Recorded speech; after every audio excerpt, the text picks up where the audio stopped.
morning, St. Paul's. Today is Friday, January 16th, and you're watching Wolf TV, bringing you the latest news, sports, entertainment, and everything in between. We are live, and we have a great show for you today. Here are the announcements for today. Friday, decorum and civility sessions will be served on Tuesday. I repeat, there will not be decorum and civility sessions on Friday morning. They will be on Tuesday. The wrestlers will be out today competing in the Louisiana Classic. Now it's time for some happy birthdays.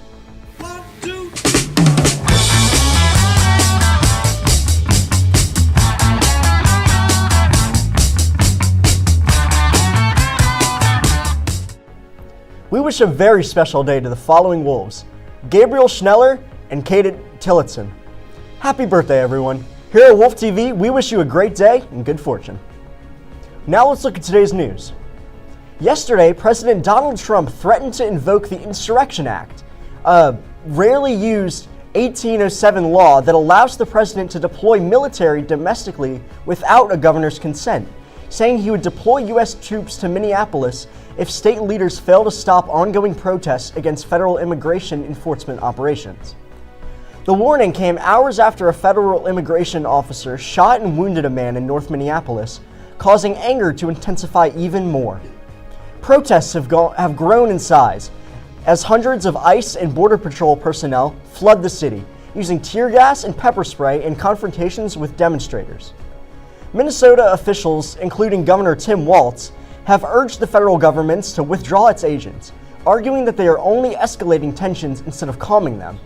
However, Trump is accusing state leaders of failing to control professional agitators and insurrectionists, causing Trump to threaten them with the act, hoping to put an end to the travesty.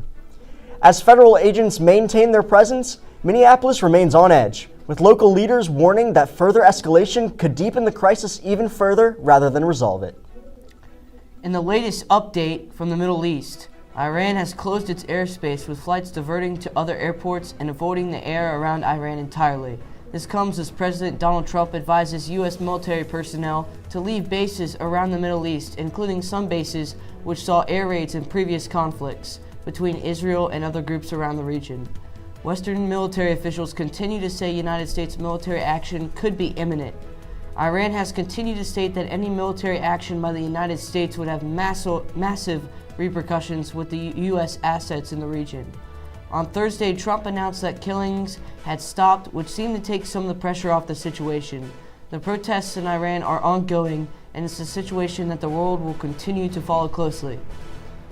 The St. Tammany Parish Sheriff's Office released its 2025 crime statistics, which showed a decline across the parish for this past year.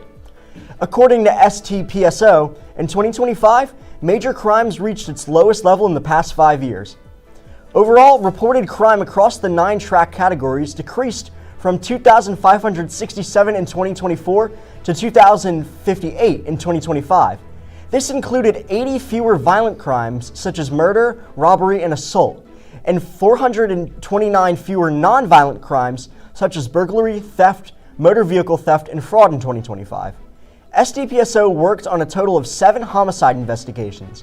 The drop in crime is good news as we all strive to live in a more peaceful parish. Now it's time for Wolf TV Trivia.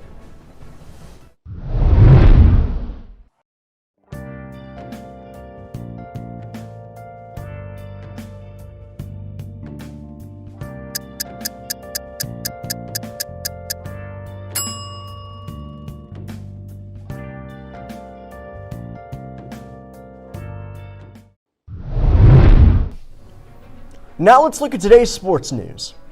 The St. Paul's rugby team opens their season by traveling to face the Hammond High Tornadoes this Saturday. St. Paul's has a very diverse team with experienced players. Some of the key players this year are Lane Hamaker, Sean Parker, Hunter Floss, Luke Cuccia, Hunter Bentley, and Brady Flanagan. The Wolves had a heartbreaking season last year with a huge loss to Brother Martin in the first round of the playoffs. The Crusaders later became the state champions that year. The Wolves worked super hard during the offseason to improve their game plan. They've updated their tactics in offensive and defensive ball movement, with head coach Eric Orpheus drawing up a new plan for the Wolves to dominate the competition. The Rugby Wolves have a packed schedule, with the 2 biggest games coming up in January against the state champs, Brother Martin and state runner-up, Jesuit.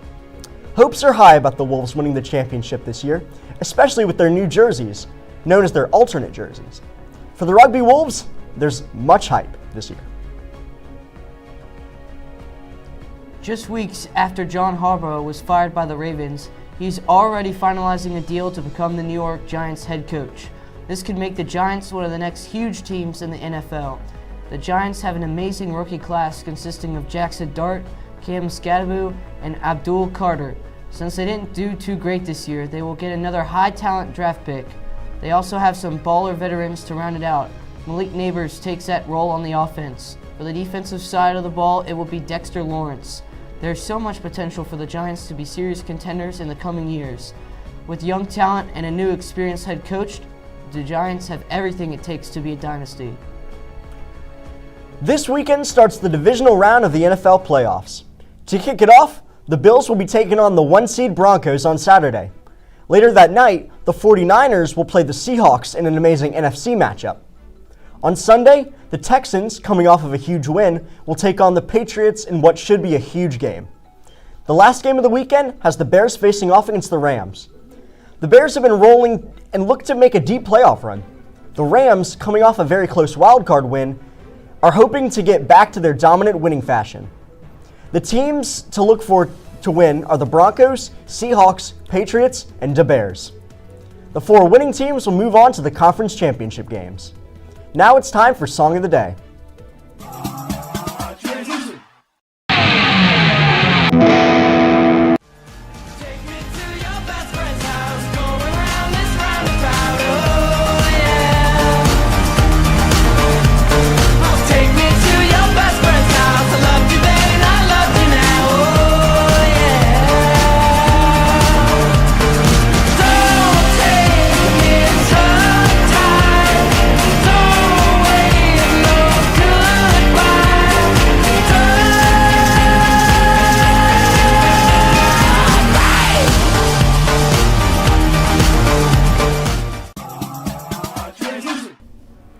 Now let's take a look at the world of entertainment and other things. For the 3rd time in the last 4 years, Spotify is raising the price of its premium subscription services. This comes with massive backlash from users, as they feel it's completely unnecessary. The price hike will be from $11.99 to $12.99 a month for single plans. The Duo plan is increasing from $16.99 to $18.99 a month, and Family is increasing from $19.99 to $21.99. Student plans are also increasing from $5.99 to $6.99. The company last raised subscription prices in June 2024.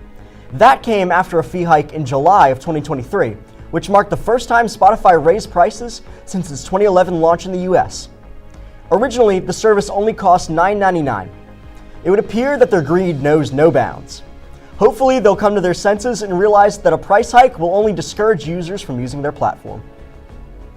The long-anticipated Sandbox RPG Hytale has finally released in early access, drawing major attention for players after years of delays and uncertainty. If you think the game looks familiar, you're right.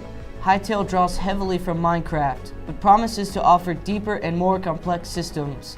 The game blends block-style building with RPG combat, exploration, farming, and building systems, along with powerful modding tools.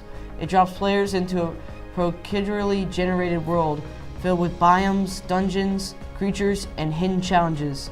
Early access includes core gameplay but still lacks several planned features, and developers note that bugs and missing content are expected during this phase. Hypixel also leaked more features like friend list, proximity chat, and official mini-games, which are already in the making and will come out in upcoming updates. The game launched exclusively on PC. A console release is officially planned, but only at a later stage, once the PC version is stable and more complete. Hytale's early access launch marks a major milestone for one of the most anticipated indie games of the decade, with millions already jumping into its world as development continues. Happy National Nothing Day.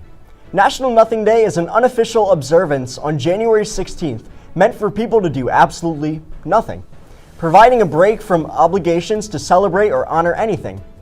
Created in 1972 by columnist Harold Pullman Coffin as a non-event, it's just a day to relax, reflect, meditate, or just sit quietly. offering a chance to recharge in contrast to the busy holiday season, though schools and businesses remain open. Honor the day by going home and resting from stressful times and meditating on life. Hey Sam, why did the principal get a megaphone? Why? To make herself more principal. That's our show for today, Wolves. Thank you for watching Wolf TV, and until next time, let's make it a great day.